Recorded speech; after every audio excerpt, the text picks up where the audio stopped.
यादव प्रकाश राजभर जिंदाबाद, अखिलेश यादव प्रकाश राजभर, हेलो अखिलेश यादव प्रकाश राजभर, अखिलेश यादव प्रकाश राजभर, अखिलेश यादव प्रकाश राजभर, अखिलेश यादव प्रकाश राजभर, अखिलेश राजभर, अखिलेश यादव प्रकाश राजभर, अखिलेश यादव प्रकाश राजभर, अखिलेश यादव प्रकाश राजभर, अखिलेश यादव प्रकाश राजभर, अखिलेश यादव प्रकाश राजभर, जिंदाबाद जिंदाबाद, अखिलेश यादव प्रकाश राजभर, जिंदाबाद जिंदाबाद, नेताजी संघर्ष करो, तुम्हारे साथ है, नेताजी संघर्ष करो,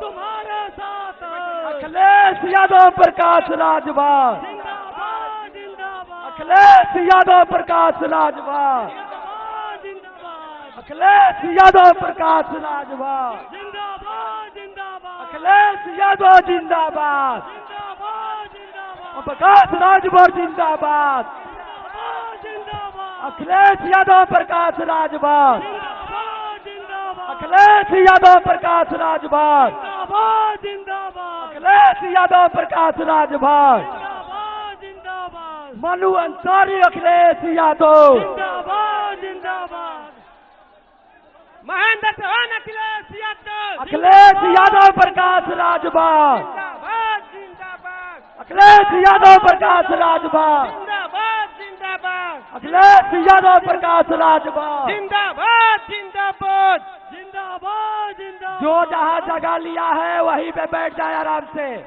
हम सबके महबूब नेता आपके बीच में पहुंच चुके हैं। जो जहाँ नौजवान साथी हैं, बड़े बुजुर्ग हैं, वहीं पे बैठ जाए। लोग बैठ जाए, समाजवादी पार्टी के राष्ट्रीय अध्यक्ष जगह पर बैठ जाए और उत्तर प्रदेश के पूर्व मुख्यमंत्री और वर्तमान में मुख्यमंत्री बन चुके आदरणीय अखिलेश यादव जी और गरीब वंचितों की आवाज, गरीबों के मंच के आगे पीछे लोग बैठ जाइए, आप लोग बैठ जाइए। माननीय ओम प्रकाश राजभर जी आपके बीच में आ चुके हैं। तो जहुराबाद विधानसभा और मुहंदाबाद विधानसभा की तरफ से आप सबका बहुत बहुत स्वागत है, बहुत बहुत अभिनंदन है, बहुत बहुत स्वागत है। नौजवान साथी बैठ जाइए। और मैं सीधे सीधे गरीबों के मसीहा, किसानों की आवाज, स्वर्गदेव भारतीय समाज पार्टी के राष्ट्रीय अध्यक्ष आदरणीय माननीय ओम प्रकाश राजभर जी से निवेदन करूंगा कि आए और संबोधित करें।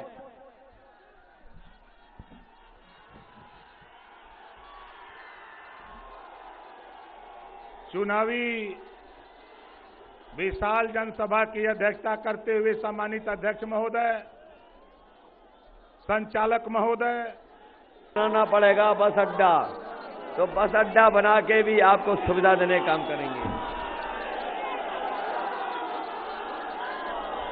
जब बिजली का बिल आता है तो बताओ करंट लगता है कि नहीं लगता है। इसलिए समाजवादी पार्टी ने तय किया है कि समाजवादी सरकार बनेगी तो हमारे सभी लोगों के लिए 300 यूनिट फ्री बिजली दी जाएगी और साथ ही साथ हमारे बुनकर भाइयों को भी जो नेताजी ने दी थी फ्लैट रेट पर बिजली, वो भी हम बुनकरों को फ्लैट रेट पर बिजली देने का काम करेंगे। न केवल 300 यूनिट फ्री होगी, बुनकरों के लिए फ्लैट रेट बिजली होगी, वहीं हमारे किसानों को सिंचाई के लिए भी कोई बिजली का बिल नहीं देना पड़ेगा, सिंचाई पूरी माफ होगी। ये नौजवान लोग पिछले 5 साल से इंतजार कर रहे हैं नौकरी और रोजगार के लिए। इस बाबा मुख्यमंत्री ने न नौकरी दी न रोजगार दिए। बताओ नौजवान साथियों, 5 साल और इंतजार तो नहीं करोगे? इसलिए हम उन गर्मी निकालने वालों को कह के जा रहे हैं, समाजवादी सरकार बनेगी तो फौज में भर्ती और पुलिस में भर्ती निकालने का काम होगा। और मुझे तो लग रहा है ये जोश और उत्साह देख करके क्या इस बार गाजीपुर की जनता भारतीय जनता पार्टी की भाप निकाल देगी? बताओ, भाप निकाल दोगे कि नहीं निकाल दोगे? और इनके नेताओं को देखा आपने, वोट मांगने के लिए माफी मांग रहे हैं। कुछ लोग मंच से दंडवत होकर के माफी मांग रहे हैं। कुछ इनके भाजपा के प्रत्याशी कान पकड़ करके उठक बैठक लगा रहे हैं। कुछ भाजपा के प्रत्याशी तेल लगा करके, तेल मालिश कर करके वोट मांग रहे हैं। लेकिन मैं जानता हूं कि जिस तरीके से किसान परेशान हुए हैं डीएपी और खाद के लिए, 3 कानून जब आए थे उसमें 700 किसान हमारे शहीद हुए थे। मैं कहना चाहता हूं, ये बीजेपी के लोग कितनी भी माफी मांग लें, कान पकड़ करके 700 बार भी उठक बैठक लगा लें, तब भी यहाँ का किसान, यहाँ का नौजवान बीजेपी को माफ नहीं करेगा, इस चुनाव में साफ कर देगा। बताओ, बीजेपी को साफ कर दोगे कि नहीं कर दोगे? अभी हम बलिया गए थे, बलिया, और प्रधानमंत्री जी आपके यहाँ भी आए थे। बलिया में प्रधानमंत्री जी याद दिला रहे थे कि उन्होंने फ्री गैस सिलेंडर बांटे थे। याद कीजिए, जब फ्री गैस सिलेंडर बांटे गए थे तब गैस भराने में सिलेंडर में कितने रुपए लगते थे? तब 400 रुपए लगते थे। और आज जब बीजेपी वाले वोट मांगने आ रहे हैं तो बताओ सिलेंडर कितने में भरा जाता है? और सरसों का तेल महंगा हो गया कि नहीं हो गया? मिट्टी का तेल महंगा हो गया कि नहीं हो गया? और डीजल पेट्रोल महंगा हो गया कि नहीं हो गया? ये दोबारा आ गए सरकार में तो 200 रुपए का पेट्रोल बेचेंगे, 200 रुपए का। सावधान हो कि नहीं हो? और जैसा कि अभी ओम प्रकाश राजभर जी ने कहा कि जब से उनकी खड़ी हुई है खटिया, जब से जनता ने खड़ी कर दी खटिया, तब से उनके भाषण और बयान हो गए घटिया। बताओ, घटिया हो गए कि नहीं हो गए? ये इतने अहंकार और घमंड में हैं कि वो जनता का गुस्सा नहीं समझ पा रहे हैं। और इसीलिए आपने देखा होगा, जब आपके नेता ओम प्रकाश राजभर जी नॉमिनेशन बनारस करने गए, बताओ बीजेपी के लोगों ने अपमानित करने का काम किया था कि नहीं किया था? बताओ, अपमानित किया था इन्हें कि नहीं किया था? अभी स्वामी प्रसाद मौर्य जी, उनके साथ जो घटना हुई, गाड़ियां तोड़ दी, उनके साथ लोग थे वो चोट खा गए, न जाने कितनी गाड़ियों के शीशे तोड़ दिए। बताओ, बीजेपी के लोगों ने उन्हें अपमानित किया कि नहीं किया?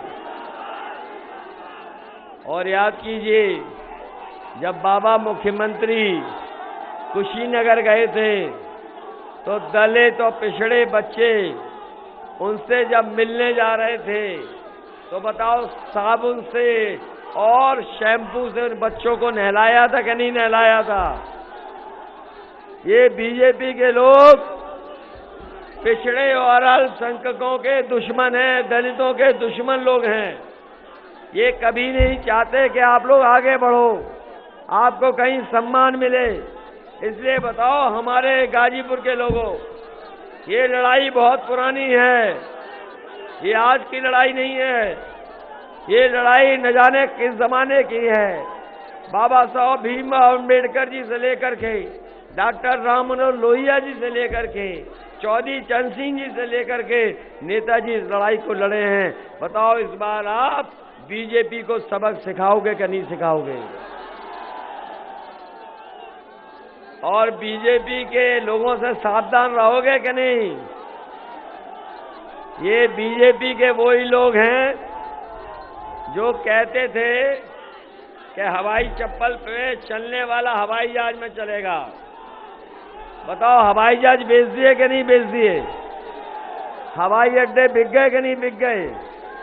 रेलगाड़ी बिक गई कि नहीं बिक गई? रेलवे स्टेशन बिक गए कि नहीं बिक गए? पानी के जहाज बिक गए कि नहीं बिक गए? बंदरगाह बिक गए कि नहीं बिक गए? और ये इसलिए बेच दिए, आपने पुरानी कहावत सुनी होगी, न रहेगा बांस। जब ये सब बिक जाएगा तो फिर नौकरी भी नहीं देनी पड़ेगी, आरक्षण भी नहीं देना पड़ेगा। इसलिए बताओ उत्तर प्रदेश को बचाओगे कि नहीं बचाओगे? ये जहां बचाने का चुनाव है, वहीं अपने उत्तर प्रदेश को खुशहाली के रास्ते पर ले जाने का चुनाव है। हम बधाई देना चाहते हैं ओम प्रकाश राजभर जी को कि जिन्होंने पहले दिन ही जब हमसे मिले थे तभी कह दिया था कि भारतीय जनता पार्टी का सफाया कर देंगे। बताओ 6 चरणों में सफाया हो गया कि नहीं हो गया? और ये गाजीपुर वाले 7वें चरण में एकदम पक्का सफाया कर दोगे कि नहीं कर दोगे? फिर तो आपकी सरकार बनने जा रही है। बताओ बनने जा रही सरकार कि नहीं बनने जा रही है? ये समाजवादियों की सरकार होगी तो अपनी गरीब माताओं बहनों को 1,500 रुपया पेंशन देने का काम समाजवादी सरकार में होगा।